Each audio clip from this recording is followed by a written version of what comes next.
Halo semuanya, Assalamualaikum warahmatullahi wabarakatuh.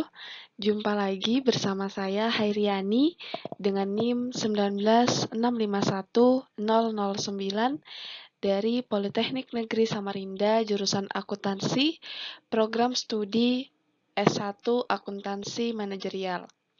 Kali ini saya akan membahas tentang biaya relevan dengan tujuan untuk memenuhi tugas mata kuliah akuntansi manajemen lanjutan.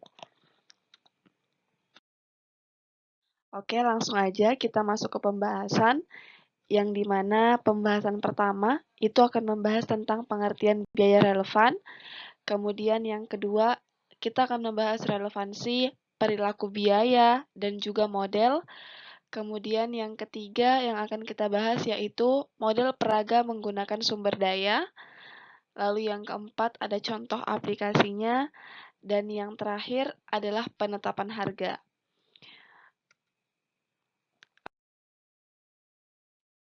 Untuk yang pertama, pembahasan pertama perihal dengan pengertian, di mana biaya relevan ini merupakan biaya-biaya masa depan yang berbeda pada masing-masing alternatif. Semua keputusan berhubungan dengan masa depan.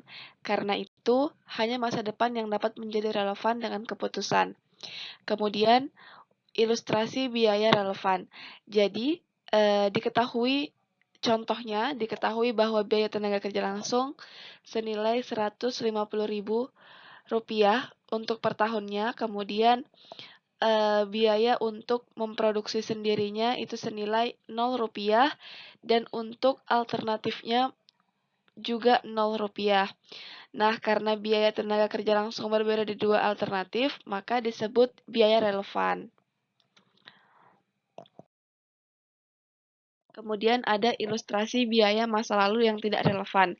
Jadi, salah satu contohnya adalah misal suatu perusahaan menggunakan mesin untuk memproduksi tangkai dan packing.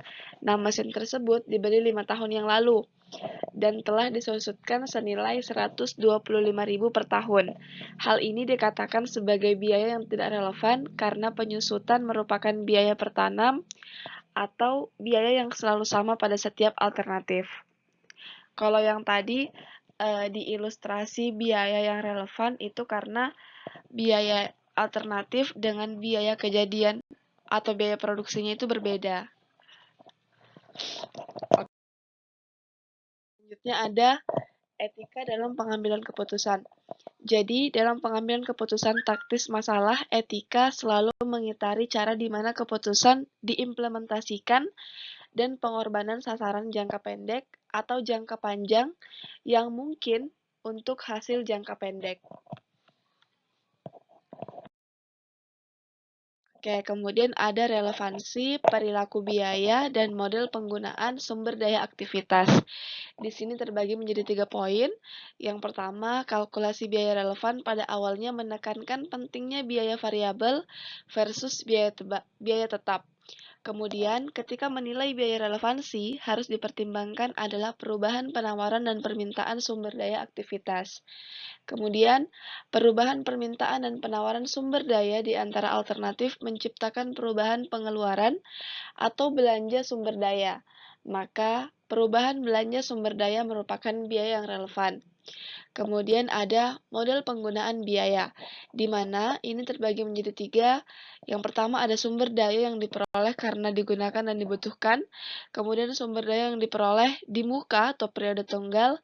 Kemudian ada sumber daya yang diperoleh di muka karena kapabilitas pelayanan multiperiode. Selanjutnya di sini ada model peraga penggunaan sumber daya aktivitas dan penilaian relevansi. Di sini untuk kategori sumber dayanya itu ada yang diperoleh ketika dibutuhkan, diperoleh di muka atau jangka pendek, serta ada diperoleh di muka dengan multi periode atau jangka panjang. Lalu keterkaitan permintaan dan penawarannya, untuk yang kategori pertama, penawaran permintaan, itu permintaan berubah dan permintaan tetap. Lalu untuk relevansi pada kategori sumber daya yang pertama, itu relevan dan tidak relevan. Kemudian keterkaitan dan permintaan penawarannya untuk di kategori kedua, itu yang pertama kapasitas tak terpakai, di mana terbagi menjadi 3 poin, ada kenaikan permintaan lebih kecil daripada kapasitas tidak terpakai, ini relevansinya tidak relevan. Kemudian kenaikan permintaan dengan jumlah yang lebih besar daripada kapasitas tidak terpakai, maka ini relevansinya adalah relevan. Kemudian ada kenaikan permintaan di mana terbagi menjadi dua. Untuk kapasitas aktivitas berkurang, ini relevansinya adalah relevan, dan kapasitas aktivitas tidak berubah, relevansinya adalah tidak relevan.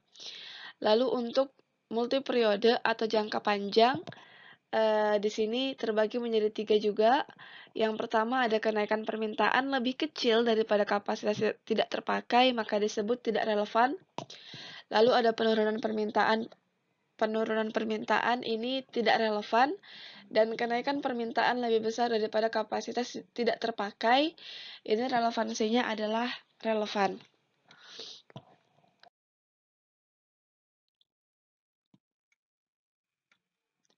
Nah, berikut adalah contoh dari biaya relevan. Ini juga terdapat pada modul,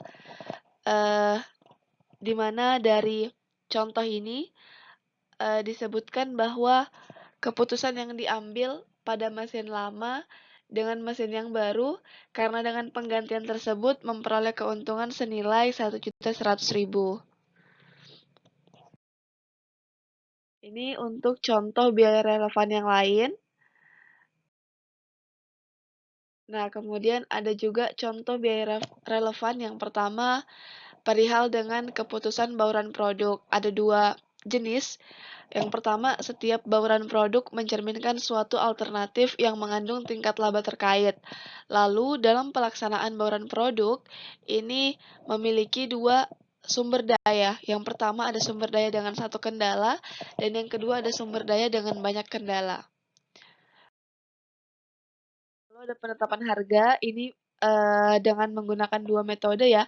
Yang pertama ada cost plus pricing method, dengan rumus biaya total ditambah laba memperoleh harga jual. Kemudian ada markup dengan rumus harga beli plus markup sama dengan harga jual.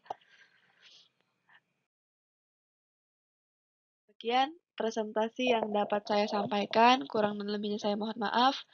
Wassalamualaikum warahmatullahi wabarakatuh.